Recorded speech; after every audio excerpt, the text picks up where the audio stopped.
This episode of Nuff Said is brought to you by Tweaked Audio. To get awesome headphones, go to tweakedaudio.com and use the coupon code SOUTHGATE to get 30% off, free shipping, and a lifetime warranty. Or you can get there through the link on our website, southgatemediagroup.com. This is Luca Perich, and you're listening to the Capes and Lunatics podcast.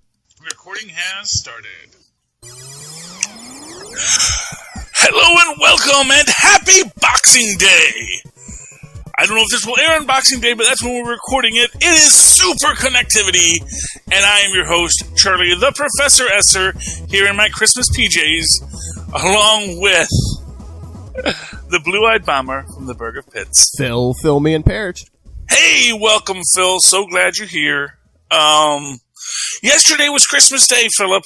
We all had some nice time with our families. We opened gifts. I got a nice comfy bathrobe from Santa. It was very nice. And, we all just had a wonderful, wonderful day. But now it's back to business. Back to the grind-a-day work of podcasting about the popular media of the day. So Christmas Day was a big day for the media conglomerates as they are. We got, Wonder Woman 1984 at noon for some reason. I don't know if they wanted it, because, West Coast, it was 9 o'clock, so I don't know if there was some kind of thing they wanted it in the morning, or I don't know. Well, it's weird on a lot of levels, and I'm going to get to that in a minute, because that's the thing. We're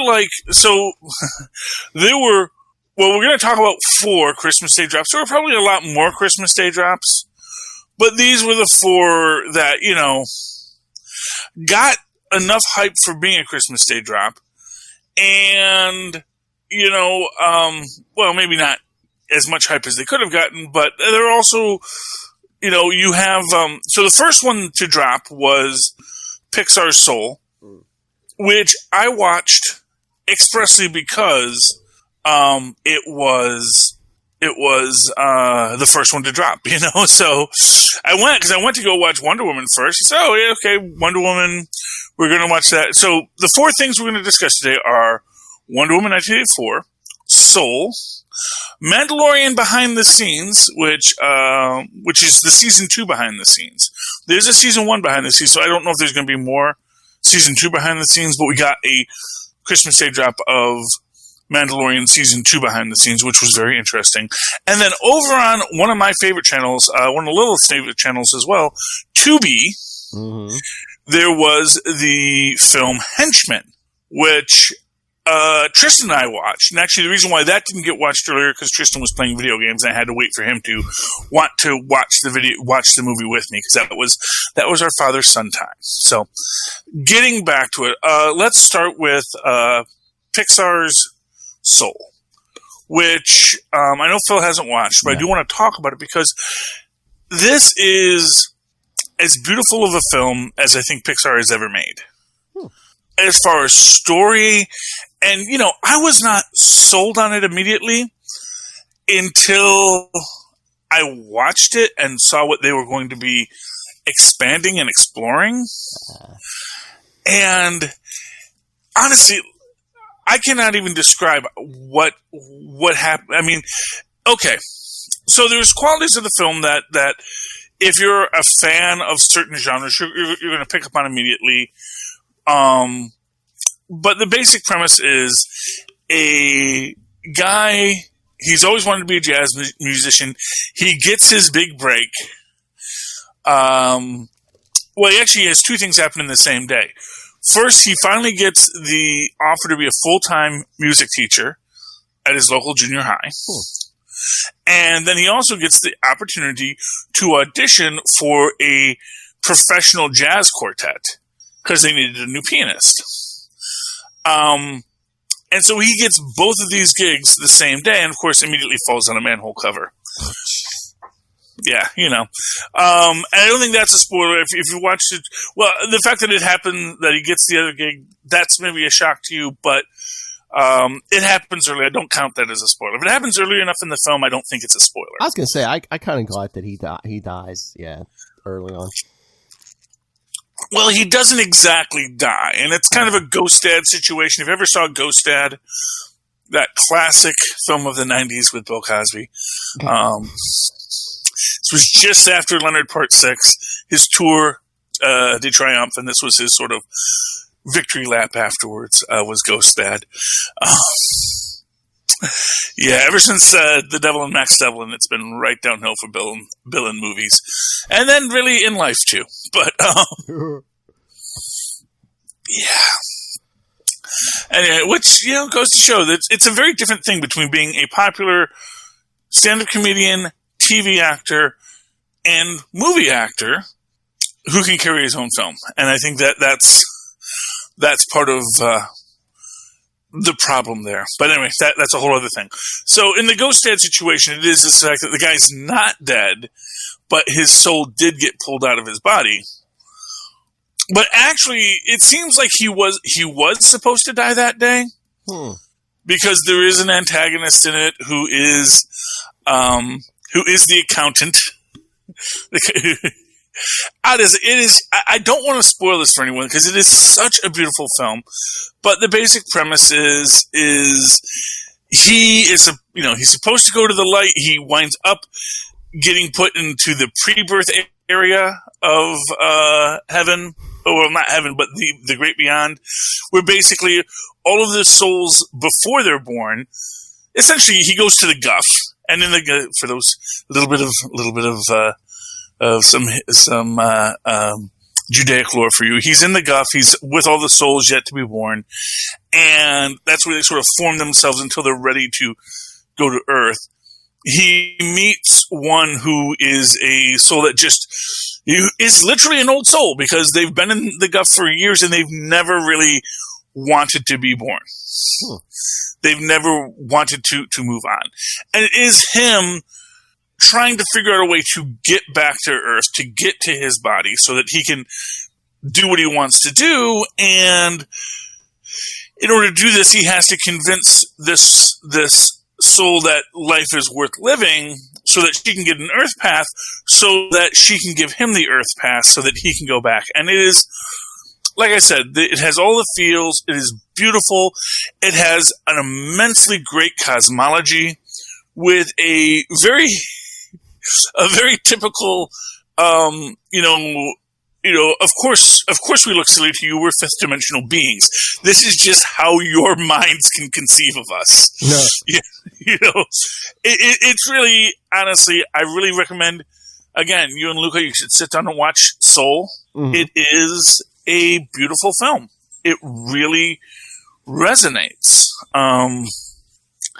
Now, let us talk about the other option, the other thing that Disney Plus gave us, because Disney Plus gave us two, because it's Disney, and they can do that.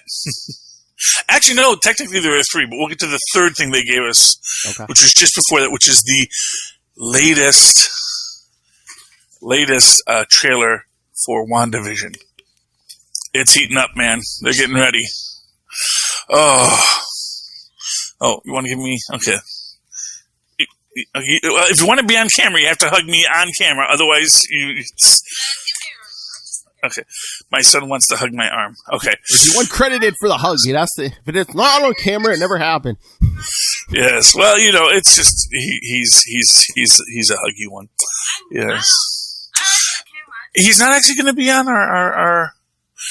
Wait, how many episodes do you have of Mandalorian so far? I think we have 6, so. Okay, yeah, so this is the last 2, yeah. And Tristan was really just on the first 2. He wasn't on the last 4, but he won't be on these 2 either, so. Yeah, well, because I had to record him while you were at Lola's, so,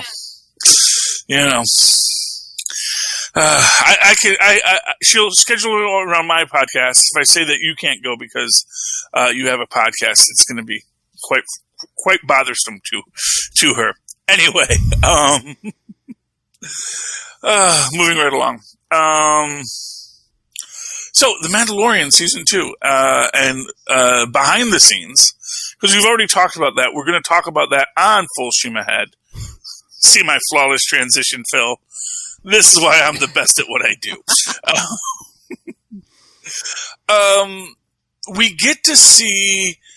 Honestly, this was I saw the first one, but honestly, the amount of love that I think there is in season 2 is incredible. And I don't know if it's like more concentrated too, because I think I didn't watch season 1, but I think they did like an episode for each episode of season 1. This one was just like 1 hour thing. So yeah, I mean, I don't know. That's what I'm saying. I don't know if there's going to be more of these or if it's just the one, but it was perfect and it was beautiful.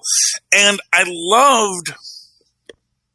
There is a great meme that kind of was made real by this. There's this meme of it says actual footage of Dave Filoni and Jon Favreau working on Mandalorian Season 2, and it's just these two kids, and they're like going rah with their Star Wars toys, and then you watch it, and they're like, yeah, then we built the model, and it's just like rah. So it is actually quite a beautiful love letter to what they did, and shows you again how much everyone in this world, in the Disney and the Lucasfilm world, are always thinking ahead. Well, yeah, and it's just like, these days you can always just do CGI, computer stuff. I mean, they were like, oh yeah, we built a scale model of the ship, and then we scanned it into the computer to use it. Oh yeah. Well, exactly, because that's how because you have to think, and this is one of the things. Well, we have to think about. Well, okay, so how does that fit together, and what does that look like inside? Mm-hmm. And it's easier if you have a tactile object that you're building, and then once you have that tactile object, then you can play with shadows. You can do natural lighting. Mm-hmm. One of the things they were talking about was how one of the big advances that they've been doing in lightsaber technology is now they actually they're basically playing with light up fluorescent tubes. Oh, yeah. So but it puts the light in the scene. And that's what's different, is that now we can actually have the scene lit by it in the way it should be. And I guess prior to this, you never really saw them get too close with the lightsabers, because you would have to add in the light of the lightsaber, because before they just had big wooden sticks. Oh yeah, I was gonna say, I don't know when it started, but I know like that original trilogy. Yeah, they just I think the blade was completely put in afterward. Yeah. Yeah.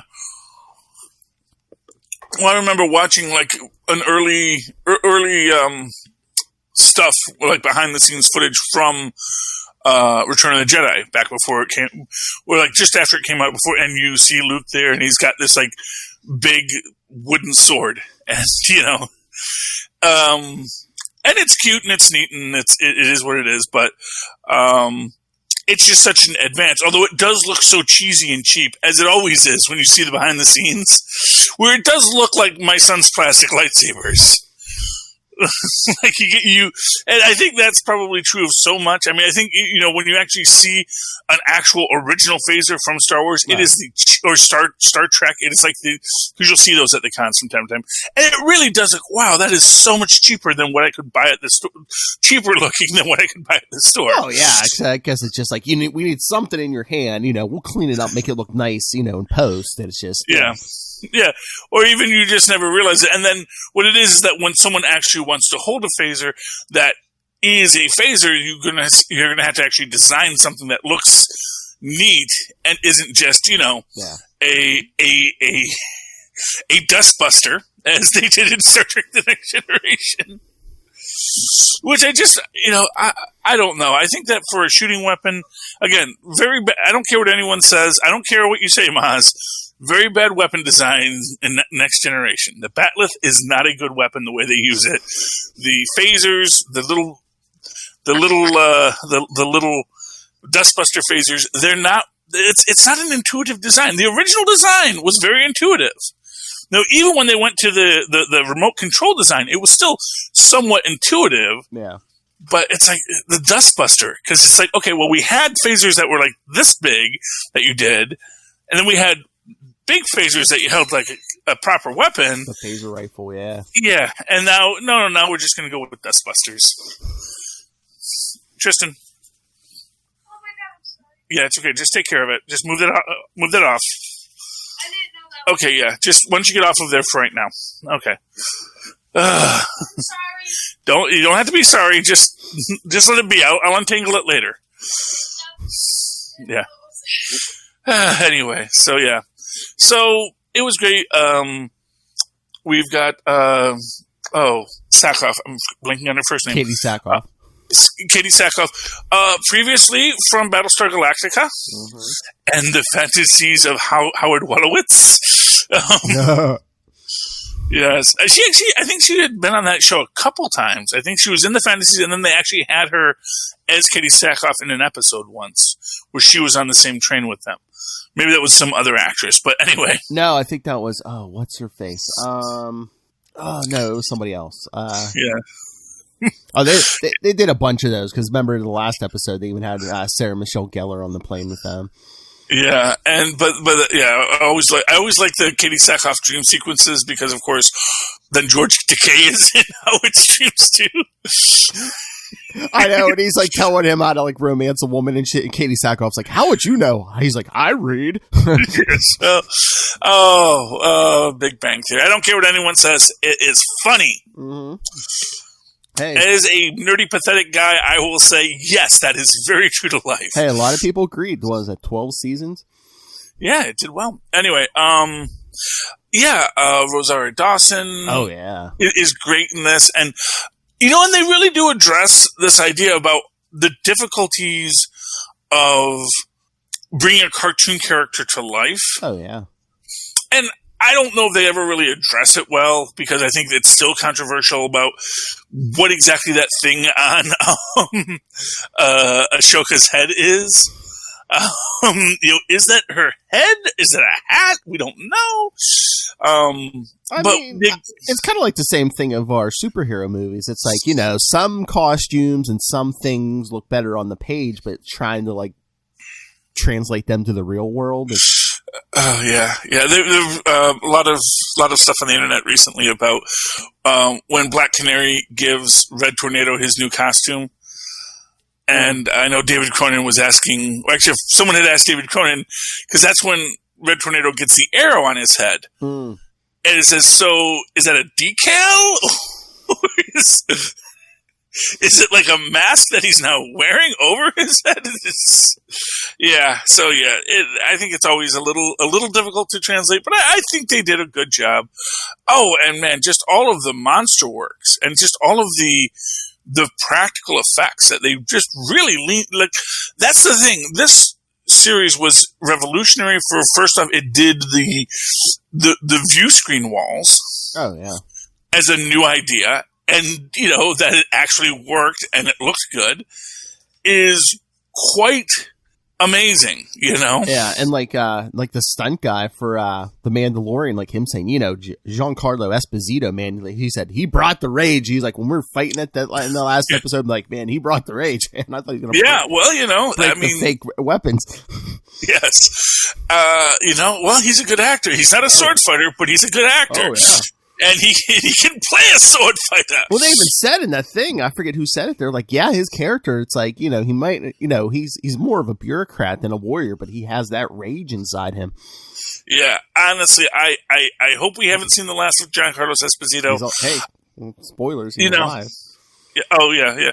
Well, actually, I don't say what happens. I'm saying hope we haven't seen the last of him. That is very open ended.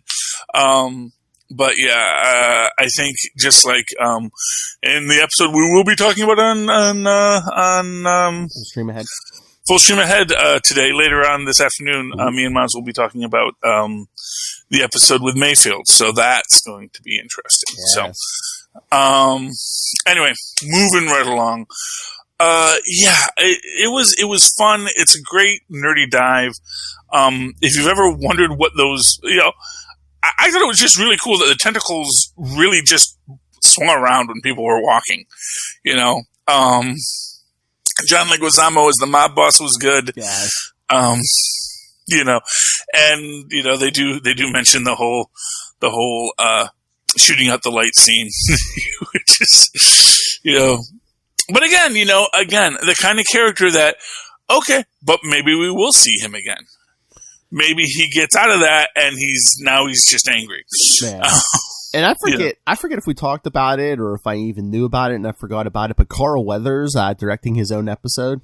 Oh, yeah. Well, Carl Weathers is just, I mean, he is just a national treasure. Mm-hmm. You know. Oh, yeah. One of the guys from Predator who never got to be a governor. But now he runs a whole planet, so you know what? He's governor of that planet, so there we go. He's a governor too.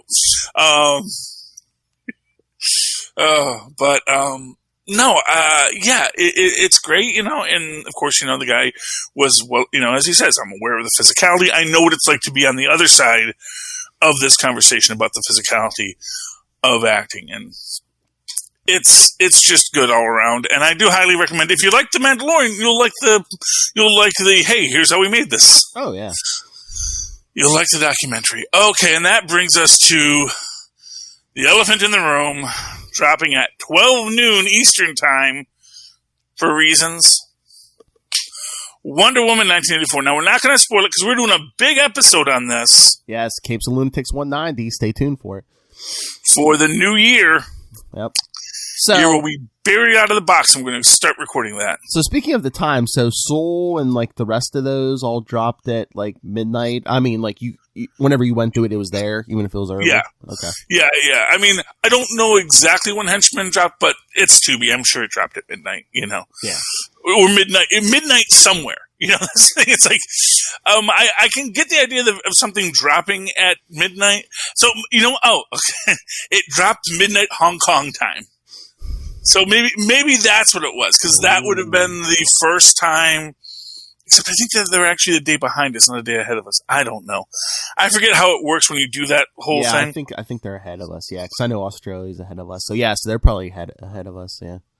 Yeah. Okay. So then it was actually late for them too. I don't know, but it seems weird. Or ahead of us. Okay. Well, so if it's. Yeah, I don't know, but either way. Well, that's the other thing. I mean, before we get into the details, I mean, Wonder Woman 84 on HBO Max. I mean, outside the U.S., I don't think people were able to stream it like the rest of the stuff. Yeah, but maybe they wanted to have it so that it was matching up with when in the East it would be available. The Far East. Oh. Okay. In theaters, so maybe that's their explanation. Well, I think it was in theaters, but you just couldn't stream it at home.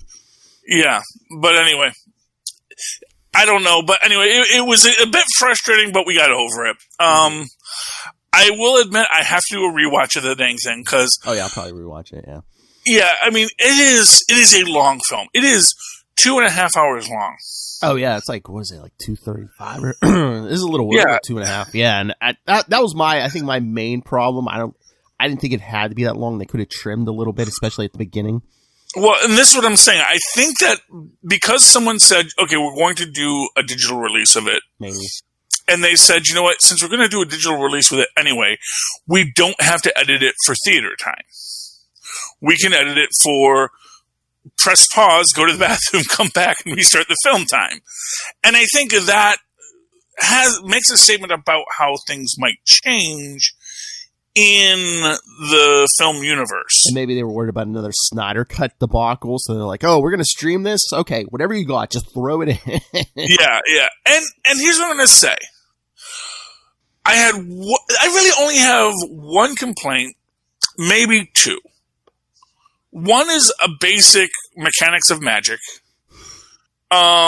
which, I'm not going to go too deep into, but to put it to you simply, they didn't have time to get 5 rocks, so they just have 1. And exactly how that magic works is something that happens here because it seems to be a retroactive continuity. Where something happens and it seems like, and this was always going to happen. But then it says, or did it just spring into existence because of this? Basically, are they rewriting reality, or are they, which we'll get to when we get to the Department of Truth, one of the best books out there right now that you are not reading unless you are, in which case good for you. it's not clear exactly how that magic works. And again, to talk about what is early in the time frame is a person when they're examining the rock, someone says, "I wish I had a cup of coffee," and then a cup of coffee shows up. Again, like I said, I didn't know if that was a coincidence, but now that I think about it, maybe it's just bad editing. No, I actually think that was intentional because I actually think because the extra coffee shows up because someone got sick. Yeah. I think that's supposed to be your first clue that there's a cost. There's always a cost. Blah, blah, blah, blah. And what are the rules of this stupid stone? It seems like it only gives you one wish, but later on, it's like people are getting offered. Cheetah's getting offered more than one wish. It's like, yeah, well, clearly everyone gets. Okay. Is it just the stone only wants to grant one wish? Can I do one spoiler? Sure, go ahead. Okay, so spoiler. I was very mad there wasn't a scene at the end where Cheetah doesn't say, "I do not renounce my wish." I mean, she must have, but technically we never hear her say it, I don't believe. Yeah, but we see that she's all back to normal, yeah. Well, back to frumpy, Has to wear her glasses, Barbara. So at least human, yeah. Yeah, it's yeah. Well, they were doing what they were doing with her. Yeah, I realized she's naked. Her butt's just everywhere. Once she transforms, like that, yeah. This is why I don't like that version. I liked it better when it was a costume. Give her powers if you want, but just don't have her just shoving her butt on everything. Because it's as any good nudist will tell you, even though you're a nudist, bring a towel for when you sit down. Apex Predator don't care. Apex Predator. And isn't Cheetah really an Apex Predator? I don't know. I mean, really, here's the thing. If you really want to be like the monkey's paw kind of a situation, it's like, be careful what you wish for. It's like, oh, you're an Apex Predator. So you're now a normal human being. Wah! Because we are the Apex Predator, I mean, I guess someone could, Yeah. I mean, they had to make it work for Cheetah, but it's like, would you really wish to be, say, you want to be an Apex Predator or an animal? Wouldn't you just be like, you make me stronger, make me invincible, make me faster, something? Yeah. Well, it's and again, like I said, like what is the I think it would have been funny if she became a great white shark. And then she just becomes king shark and has to swim everywhere she goes. Because again, Apex Predator. And I get the idea. And maybe what it was her wish was an ongoing wish, maybe. Well, and the big theme was all these wishes had a price. Mm-hmm. So. And the price was the loss of her humanity, which maybe is why, because that was the thing. It was always moving her towards that. So. And your butt will always be out. And your butt will be everywhere because, I guess I just think about a cat walking up and just putting their butt in your face, and to me that's just Cheetah. That's just. Exactly. Have you seen my anus? Oh, release the butthole cuts. That's what I want. There's gonna be that. I know. Yeah, but so aside from that, I liked it. I did get the cameo. Oh, at the end. And I knew that the second I saw that, I said, I know that eyebrow. eyebrows. Yes, but I knew who that was immediately. I said, I think that's what? I hope you do. You watched that person enough. I know, and although I'm going to say this. I think that basically, I'm going to say this. I think that the barf transformation that they did for Robert Downey Jr. and I think that the stuff they have at Marvel is not getting transferred over to other companies. I don't think it was quite as good when it recently happened on The Mandalorian. I do not think it was good here, and it was weird to me because I don't know why you would have to do that with that actor. Because they actually look really good still. I don't think you need to do a youthification ray on them, because I actually think that they look just fine, you know? I mean, unless it's just, an eternal Amazon, yeah. But what they did, I think that they did it in a way that I don't think it worked as well in that way. It was great to see that actor back. I was hoping for some other stuff. We know they go to, that Middle Eastern country below. I was hoping to get a Black Adam cameo at the end. So like this is how he's awakened or something, but no. So yeah, that was very spoilery. I mean, just the way Lilith talks, I don't know if we're getting another Wonder Woman movie. So, I mean, maybe they were planning for more with that cameo for the next movie, but yeah, we're not. I mean, I don't know. Here's the thing: at DC, who knows? Exactly. Who knows? It's the last one, or these are people. They're flying blind without a net. Oh yeah, I think I saw an article yesterday. I think DC and Warner's are planning more layoffs for the new year. Yeah, well, I mean, it's not going good over there. I don't think.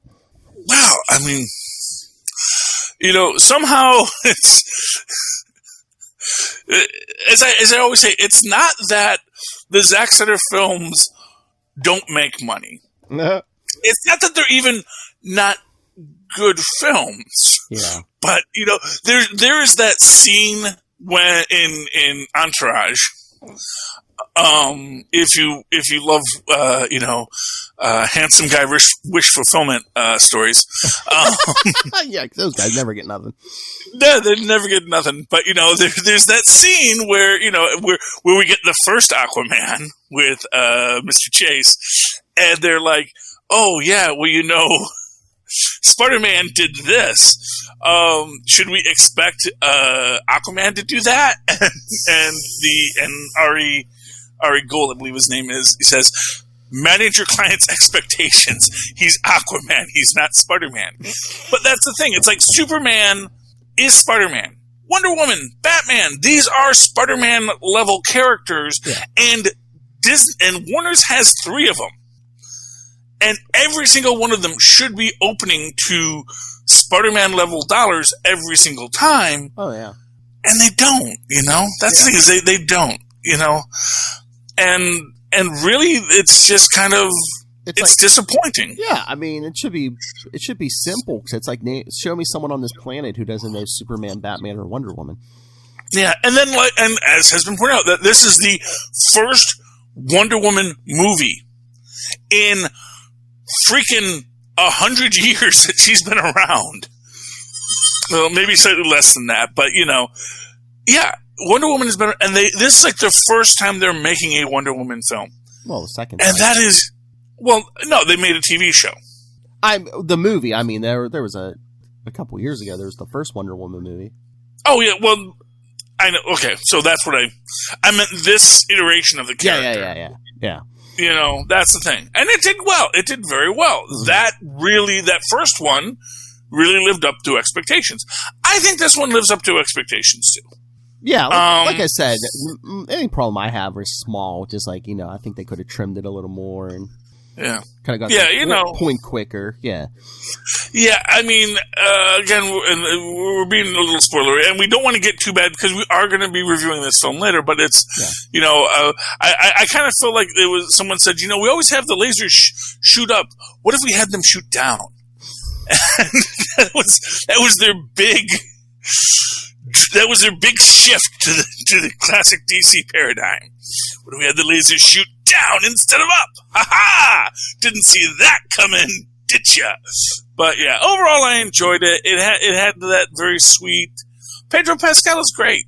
Yeah. One thing we can say is Pedro Pascal is great. I think they did a really neat reimagining of the Max Lord character. Mm-hmm. There's the Black Gold Company, which I just part of me, I just kept on thinking blue and gold. Mm-hmm. Every time they said Black Gold, I was like, oh, give me my Blue Beetle. Give me my Booster Gold. Give me something to remind me of the classic Max Lord DC International or Justice League International group. But yeah, it was cool. It was very enjoyable on a lot of levels. And then this is the other film that me and Tristan watched. And yeah, we'll talk a lot more about Wonder Woman and all of our disappointments and the joys from it. What day are we recording that, Phil? What, Wonder Woman? Yeah. Next Saturday. Next Saturday, and then probably drop sometime after that. So please tune in. But yeah, the last thing I watched was Henchmen on Tubi. Now, this is it's your standard, mid-quality CGI film. Mm-hmm. Toy Story level quality, CGI, but not like not like Pixar level, but definitely not like Kung Fu Panda, but they're CGI characters and they work and they're not horrible. They're not painful to watch. They're not scary looking, and that's okay. And the idea is that you have these. You have a superhero-filled world that is, very similar to what you might see in the Venture Brothers, where, it's clear that there is some kind of I always say this is sort of like a cross between Megamind and the Venture Brothers and, done a little less expensively, but they paid for good voice actors. So it's got a really great voice acting cast. And you think the story's going to do one thing, and they actually really subvert that nicely. Because it's kind of interesting exactly who the protagonist is, but the actual character arc does seem to be shared by our two leads, who are the orphan. That is the character that he wishes to become. He's the young boy who grew up idolizing supervillains. And it's weird, in their universe, the supervillains have the comics, not the heroes. Because there's a scene at the start where he's like talking about, he's got all his comic books there. Of course, all the other kids call him comic book nerd. So clearly that's his pain. There is this idea that, he's just talking about how he loves these supervillains, but they always lose, Why can the supervillain never win? And that's his big thing. And I guess he feels he's very much, as the orphan, he is very much, this person who feels put upon. He has a classic supervillain origin story, The fools, I'll show them all. But, in general, it was sweet. It has just enough gross out humor for the kids to like it, without being without relying on that as its only shtick. In fact, I will say this: all of the gross out humor pretty much happens in the first scene. Well, not the first scenes, but the first the first 20 minutes of the film. There's a big scene where they do all the gross out humor and fat shaming of the Gluttonator. Who is a second tier villain whose main plan is just to cover the world with cheese, radioactive cheese, and there's never really an explanation about how that was going to work out for anyone. It's like, I want everything covered in cheese. Ha ha! My master plan, and it's like, yep.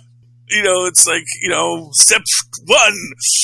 Get radioactive cheese. Step 2, cover the world with radioactive cheese. Step 3, don't worry about step 3. Step 4, profit. It's very strange, but that's their gig. That's their shtick, and it's funny, and that leads to the rest of the story, which is about the henchmen third class, who are the support tier. So these are the cooks, these are the maintenance workers, these are the people that fix and build the machines, That's the third class of henchmen, and also the people that get everything to run. And like I said, I highly recommend anyone who has the time and the inclination to go Watch it. It's on Tubi. It's free. Has commercials, but you can live with the commercials. So anyway, let's talk comics. Yes. Okay. Oh man, I got a lot this week. Okay. Hey, guess what? Justice League Dark is not done. They implied it was done last issue, and then this issue they say no. Here it is back. Well, they didn't. Yeah, that's an Endless Winter tie-in, right? That's an Endless Winter tie-in, but it's still 29. Okay. Yeah. It's not like it's Endless Winter Justice League Dark crossover number 1. It's Justice League Dark number 29. Yeah. And part 7 of Endless Winter. But then, I believe in the new year they said it's not going to have its own book. It's going to be a backup in the regular Justice League book, which will be written by Brian Michael Bendis. Okay. Well, will he be writing that part of it, or is there? I'm not sure. I don't know if they've said. I hope not. Yeah, well, I'll take a look at it. I don't know. Maybe I'll see the first issue when it comes out, and we'll make our decisions then. But it was, it's decent. I'm not really reading the Justice League Dark story. We get our first Justice League with Black Adam, Swamp Thing, and Hippolyta. Yay. And Viking Prince, who is cool. Basically it gives how he sacrificed himself to defeat the Snow King. There's a new young adult book, House of Hell, coming from DC, because that's where they're putting their money now. And basically, yada yada yada. They need a new Swamp Thing because it's as you will recall, it was the Swamp Thing the original Swamp Thing who founded the original Justice League. They resurrect the spirit of Viking Prince, and then they bond him to a bit of the green they brought back from the other place, and now he's the new Guardian of the Green, the barbarian green guy. So there we go. And Jenny Hex is coming soon, so there is stuff at DC to read, apparently. So, okay, why don't you give me a book, Phil? Well, I was going to say, if you want to know how the whole Endless Winter thing ends, Justice League Endless Winter number 2 special. The conclusion was also out this week. Yeah, basically they get that Frost King or whatever to power down, and they put him into suspended animation until they can find a way to bring his family back. So they're all frozen too. So. Oh, okay. So yeah. So they've been frozen for 5,000 years, and they weren't magic at all. But yeah, we'll figure it out. Yeah. Get me Dr. Freeze on the phone. I think a lot of this was it's a lead into what's coming in Justice League. So I guess with the Bendis Justice League, I don't know if Black Adam and Hippolyta, Wonder Woman's mother, are going to be in it because something's going on with Wonder Woman. Because in the new year, I think they said something in her book she's going to be in Valhalla or something. Oh, okay. So, well, yeah, it's good to visit. Oh man. Dr. Doom, number 10. I think this is the last one of Doom. Doom is the worst. Doom is just the absolute worst. Every universe, especially this one, especially 616, it is. Basically, at the end of the last episode, he falls into the black hole. He meets his doppelganger from the good universe. And basically, good Dr. Doom, whole time just needling him. He says, yes, well, of course, you're wrong. He says, you were wrong, but that's okay. You just have to admit it. You can move beyond who you were. You just have to admit you were wrong. You have to make peace with Richard. You have to do this. You have to not be just the worst person in all realities. And you see here, he takes him to the place where that dude is but you're the ruler of everyone. It's I'm one of the council of people who rule the planet. We're the smartest people alive, and we do what we can. Basically, it's an open air Illuminati. It's all the geniuses got together. They said we can fix everything, but let's all work together to do it. And they take all of the stuff. You got the Darkhold there. You got the Gem of Sitrack, which I do not think of as one of the big power gems. Yes, it gives you that super juggernaut power, but still, it's like, okay, you're a big, strong guy. We got like 6 of those. But, and again, even the Mandarin's rings, it's like, really? I mean, yeah, it's a lot of superpowers for one person to have, but at the same time, I don't know if, I would say you would give them to someone who, give Captain America Mandarin's rings, and now suddenly he's even more cool, but anyway, it's just, and of course, what he does is he grabs the ultimate nullifier. And he nullifies an entire universe because he could not deal with the fact that he is just the worst person. And that is like literally, not even just like, oh, I nullified that planet, or I nullified the entire freaking universe. Blue Marvel's back, by the way, so he didn't get stuck there. He saved Blue Marvel for reasons. I don't know. And exactly how he did that isn't clear either, but honestly, he's just the worst. He also throwed shade at Dr. Otto Octavius, which just, as soon as he did that, you knew, he's like, oh yeah, you cannot stand that he's actually probably a better supervillain than you on every level. Anyway, so that was Act 2. You got anything you want to talk about? Maestro? Oh, Maestro, yes. Yeah, and you know what I liked about this? We get the fact that, Hercules is like, murdering me, Hercules is never more dangerous than when he is dead. Oh, yeah. Yeah, you see Maestro, he's got his little funeral procession for his fallen comrade here. And, it is neat and funny and delightful in its own way, especially when people say, hey, maybe we should have a democracy instead. Maybe you shouldn't be in charge. And it's like, really, people? What are we doing here?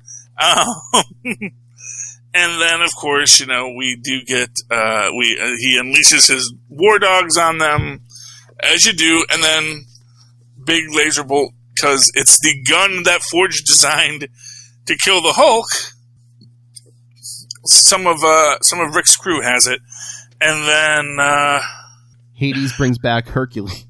Yeah, Hercules says, "Yeah, he said I could come back and get my vengeance, so let's have it," which is great. And he really just again totally beats the heck out of the Hulk. Mm-hmm. Really, the only reason the Hulk doesn't lose this fight is because he gets shot by the anti-Hulk gun, which the magistrate, who never really liked Hercules anyway. So basically, the entire reason the Hulk gets to be the Maestro is because the local bureaucrat just said, you know what? F this guy. And we get, when he goes down to Rick's secret bunker, everything's been moved. And then we get the backup story. Basically, this is him yelling at Banner about how he is Brian Banner now, and we get a neat little, and he gets mad because it blows up, but mm-hmm. He survives, as you do. That's when he becomes the Maestro, which is the end of the Maestro for now, because it's just the beginning. We're actually getting a new Maestro on, I want to say, is it January? Yeah, January 20th, my birthday. We get the new Maestro stories. Yeah, Maestro War and Pax, isn't it? Yeah, War and Pax, which is, I don't know what that's supposed to mean, but okay. We also see where we're cleaning everything out. Yeah, right. No image of Rick's daughter picking up Mjolnir, though, which is that's just the funniest thing. I don't know. It feels light to me. And he's being visited by all the ghosts of his friends and comrades and his beloved wife. Visited by the ghosts of all his friends we still have rights to, because you don't see any Rom in there. Oh, did he hang out with Rom? I didn't read a lot of Rom, but I think he was in the Rom book for a little bit, yeah. Okay, well, so, I know at one point they mentioned, he was like friends with Rom, so yeah. Mm. That's always weird. It's funny, just because I didn't really read the Rom books, every time I hear the name Rom, I think of Quark's cousin. Oh, yeah. Oh, no, Quark's brother. Okay, So I want to do it this way because this is kind of my time. So I want to do Department of Truth. Okay. Which is, this is such a good book. Everyone, you should be reading it. Basic plot line, we find out that basically what's happening is that the Black Hats, and it's, the framing device is, of course, the Department of Truth, they're monitoring this, reporter, or actually an editor for what I believe is supposed to be the Washington Post, owned by Jeff Bezos, which they kind of subtly reference. And there is this whole thing about, it's not just that one conspiracy becomes true. Whoever these black hat people are, they're trying to make all conspiracies true. And the reason why they want to make all conspiracies true is because they want people to know about the Department of Truth.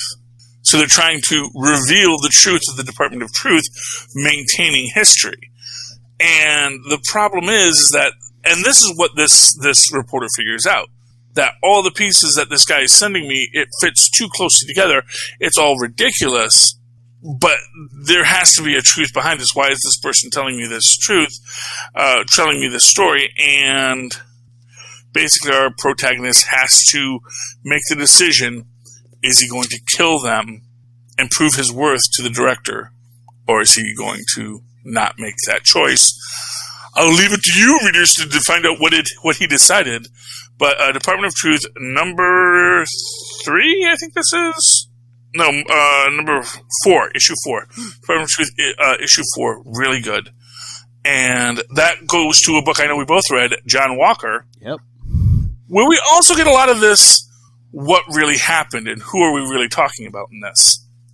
Yeah, I was like, is this going to kind of be like that first miniseries we covered where, it's like, someone claimed to be his brother. Now is this going to be really his sister? Because, she claims it's his sister, but, it's like, you forgot about me. I've been in witness protection for years. So.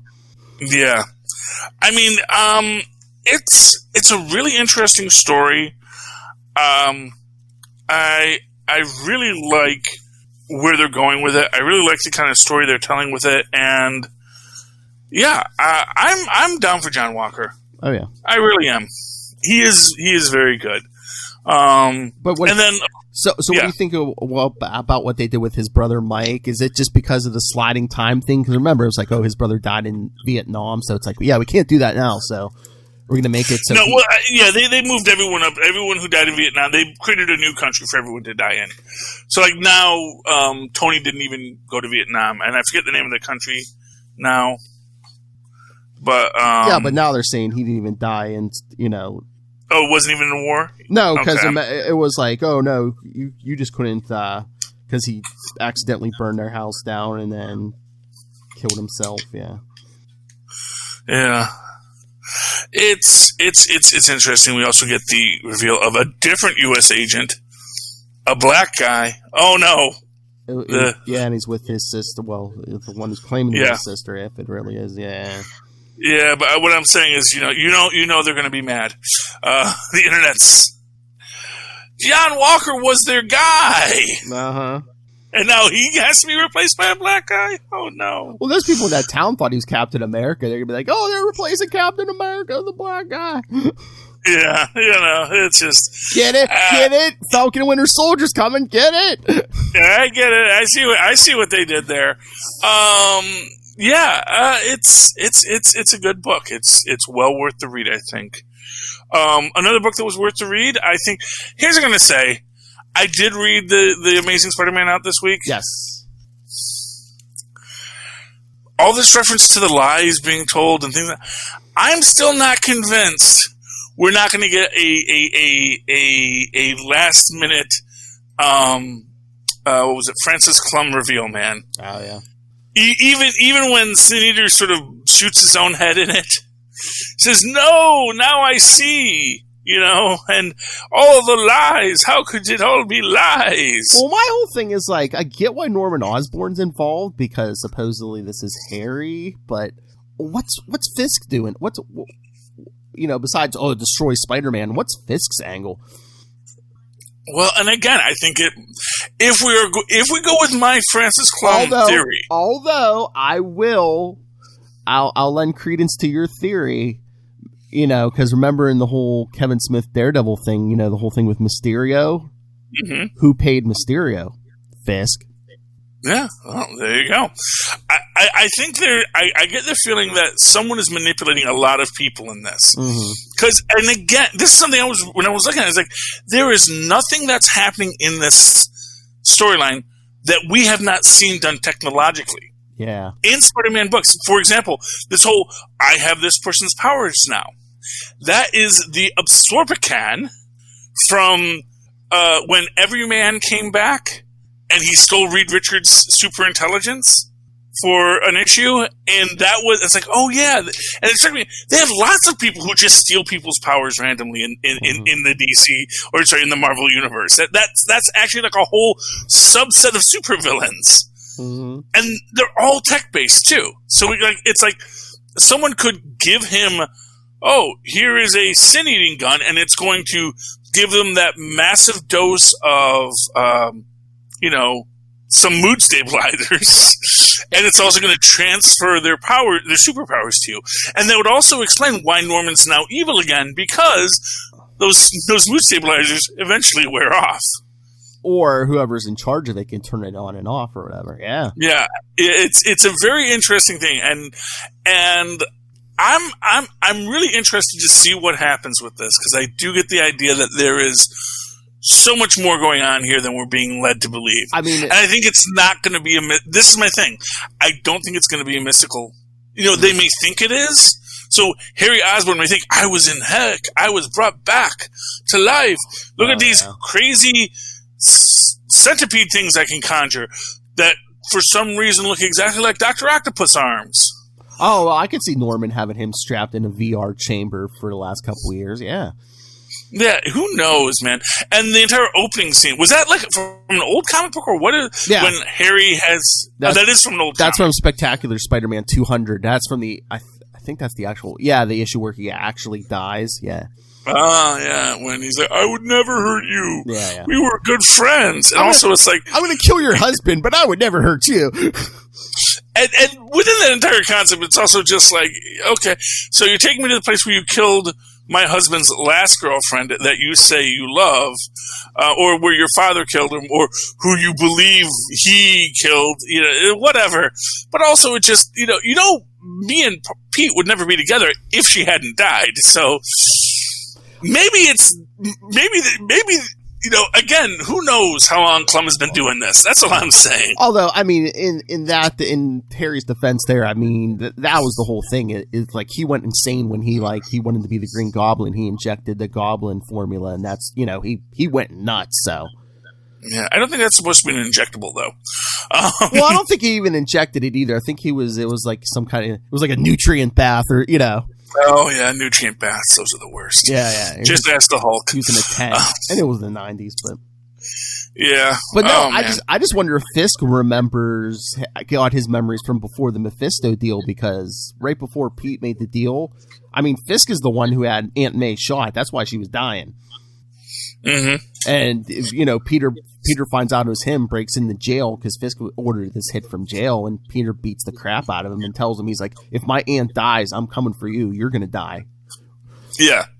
You would, well, I don't know, although maybe he doesn't remember. He puts hits on lots of people. Well, again, and then the Mephisto deal went down, so who knows if he remembers anything. Yeah.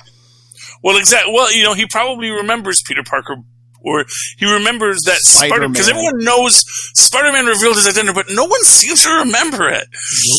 It's crazy Mandela stuff, man. So yeah, maybe he remembers Spider-Man beating him within an inch of his life, but not why. And I remember, or maybe he remembers that.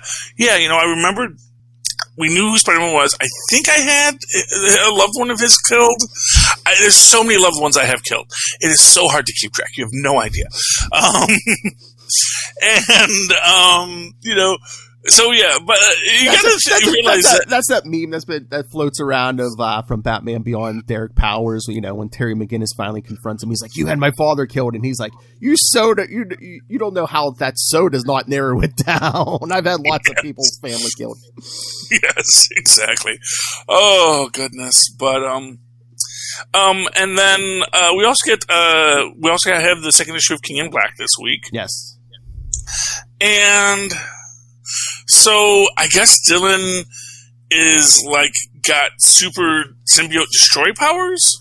Yeah, you know what? I finally went back and got Marvel Unlimited again. I've been trying to catch up on Venom. I'm like, I don't know, by issue 14 or 15, but yeah, I'm not sure. I mean, I'll let you know if I get to that point, but I guess I don't know if he can control symbiotes or something. Yeah, something. Was he like conceived when Brock was like venomized?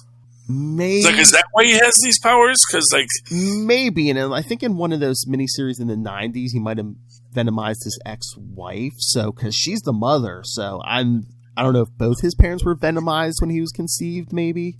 Oh, maybe it's like he was venomized when conceived, and then when she's pregnant and doesn't know yet. Yeah, I'm pretty sure he was Venom because there was a scene in one of the ones I read where she drops Dylan off with Eddie Brock's father, and she's like, yeah, he's crazy, you need to take this child, and don't let Eddie know he's alive, that he exists and stuff. And yeah, well, to be fair, Eddie Brock is really unstable. Oh yeah. As Black Cat has pointed out, it's like, he's no hero. You're thinking of that other Venom that was a hero. This guy is, at best, passably insane. Well, yeah, because at one point Eddie comes back to see his father, and then he sees this kid, and supposedly, I mean, the symbiote's been messing with his memory. He's like, oh, wait, do I have a brother I never knew I had? Because, the dad, his dad's told him, yeah, this is your brother and stuff. But then he sees, Eddie Brock sees his dad beating this kid, and then he finds out it's his son. So, yeah, he's not happy. I can imagine. So, yeah, it's an interesting book. I'm not sure how I feel about it. Sue called Namor, which is also fun. So I guess did something interesting happen in the Namor King in Black tie-in? I didn't read that one, so I'm not sure. Yeah. So I thought maybe Lilith did because I know she likes Namor. Yeah. Lilith did. Let's ask her because I don't remember her saying because I thought it was like, oh yeah, the Venom symbiotes had a hard time fighting them, because they're underwater, and it turns out salt water is actually bad for them. But they did not address it at all. But they also have I mean, just all the arguing. It's like, why do we need Namor? Was just for dramatic effect. Every other book, it's like, yeah, we need all hands on deck. Yeah, not Namor though, because it's not like. And for what it's worth, it's not like we're calling Doctor Doom. I don't think. Or was he in the first issue? Did they actually have something going on with Doctor Doom? I'm trying to remember. Worst. Well, this week coming up, this Wednesday, I think there's going to be an Iron Man Doctor Doom King in Black special. So, okay, yeah. Well, we'll see where it goes. Like I said, I am so over anyone trying to give me anything positive about Doctor Doom. He killed a universe, Phil. I know, a whole universe gone. That ain't coming back. Charlie asked her. They're desperate. They called Krakoa. They're desperate. Yeah, the mutants. Yeah, that's what I'm saying. They're desperate. Yeah. I just, at a certain point, and especially because, for what it's worth, it's an invasion force, but it's not like it's a planet-wide invasion force. It's clearly a force that's trying to take Manhattan. They'll take Manhattan, and that's fine. That's nice, and it's practical on some level, but obviously it's like, obviously the King in Black does not have enough symbiotes to take the whole planet. I don't feel, although we did see in the Union that he did have dragons attacking in the UK, but, we haven't seen outside of Manhattan yet. Yeah. So we don't, that's where Dylan is, that's who he wants, because he actually wants Dylan. Which, and again, if he survived that long in the bunker, why not just leave him in the bunker? Why do we have to take him out of the bunker? Exactly. I guess they're like, oh, Eddie's dying. Maybe he wants to see him before he dies. Yeah, I guess so. But also, also he has super anti symbiote powers. So, what's it going to do to the King in Black? He's going to show up. He's like, oh, no, bad Venom. Go to the cornfield, and you ought to be very nice to me. King size Conan. Did you? I doubt you did because I only barely read it, but I only recently read it. Really good though. It gives you a great sense of who Conan is as a character, including just the idea that he is not a nice person in general. The first one they give, we open it up. It's actually like the first Marvel comic book with it's like the first half of the story, or the first like eighth of the story, because it said you can read more about this in the original Marvel premiere. Yes, the remainder of this tale of the coming of Conan. See, repeating from the first issue of Marvel's Conan the Barbarian, originally published precisely half a century ago. Mm-hmm. So there's Warren Pax, Maestro Warren Pax. We're getting that, and this is interesting because it opens up with like this guy, and he's talking about the demons beyond, and you almost get the feeling that, oh, he's conjuring them, and it's like, no, it's just a lecture, and Conan's just falling asleep in the lecture because he had apparently just fought a demon. And he's like, I guess I should find out what demons are. I don't want to fight them. They're stupid to fight. Why would anyone want to fight a demon? Why would you summon a demon? That just seems like a bad idea. And this big guy says, hey, you stole my money. And, of course, Conan did steal his money. He says, but someone was going to steal it anyway. That guy was really drunk last night. So I figured I would steal it. And these two apprentice sorcerers want to hire him because they're going to conjure a demon. He's like, I don't want to be there when you conjure a demon. I don't care if I can kill a demon. I don't want to engage in them. And then, of course, later he comes by to where they told him to meet, where they told him they were going to conjure the demon. And he goes, yeah. He says, and they said, no, you came too late. He says, no, I came right on time. I knew the demon would come and kill you all. And now I'm going to steal your money. And he steals their money and goes off to go drinking. And that's why we love Conan. He's just ridiculous. This is actually a really good story. The next one, called Die by the Sword, I believe they call it. And it's basically, he's been hired to basically work with a king who's conquering lands, and he's murdering people, as you do, and he sees that, wow, this caravan we're killing, all of these people are really great warriors. Reminds me of my Sumerian brothers. Even the women are great fighters. And then he fights this one woman who is really good. It's like, wow, man, you are really good at killing people, and you probably would have killed me, except I got lucky and I killed you. Then he sees this woman's daughter about to be murdered by one of his fellows, and he basically the fellow gets murdered instead, as you can imagine, and she's trying to protect her mom's body, and Conan's just like, kid, you guys lost. Just give up. Just, go off. I'm not. I got no ill will to you. You'll probably die in the next few minutes anyway. But I'm not going to spend my time killing you when you're obviously wounded. Your people have been thwarted, and yada yada yada. And the woman's like, "But I have to avenge my mother's death." Yada yada yada. And then, like, as she's dying, and he's just sort of comforting her in his classic Cromwellian way of like, "Yeah, gods are awful.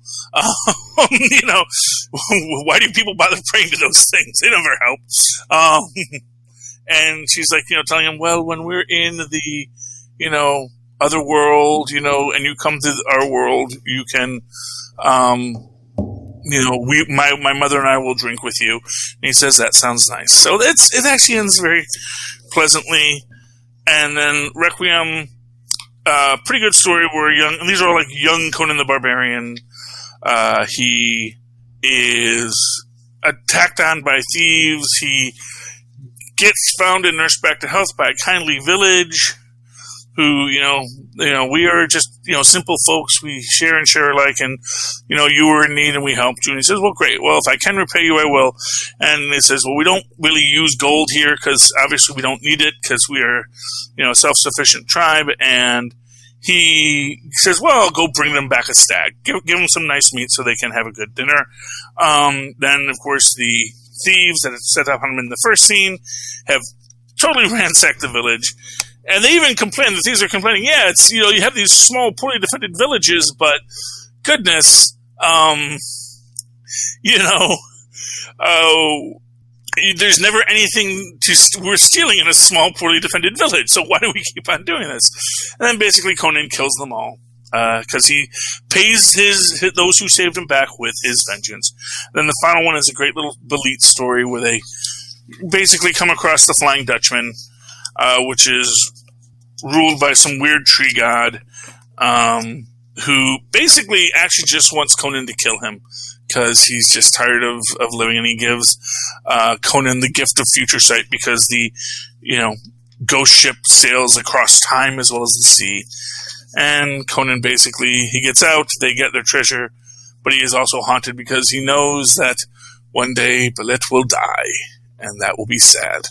But that is the life they chose. And that is Conan the King-Size Conan, number 1. If you like Conan, you might like that too. Anything else you want to talk about tonight, Phil? Any other books? No, I think that's it. That's it. Okay. Well then, Philip, how could people reach out to you if they would like to talk to you about things? If you want to get a hold of me or anyone else, you can always email us, capesandlunatics@gmail.com, or call the voicemail 614-382-2737. That's 614-38-CAPES. And you can find links to our YouTube channel, various social media, Patreon, merchandise, everything is at Linktree, linktr.ee/capesandlunatics. And of course, you can always listen to us on high quality headphones for once by going to tweakedaudio.com, utilizing the coupon code Southgate to get a great discount. That coupon code Southgate is also usable at huntakiller.com if you'd like to get an escape room delivered to your house, which is kind of cool and creepy.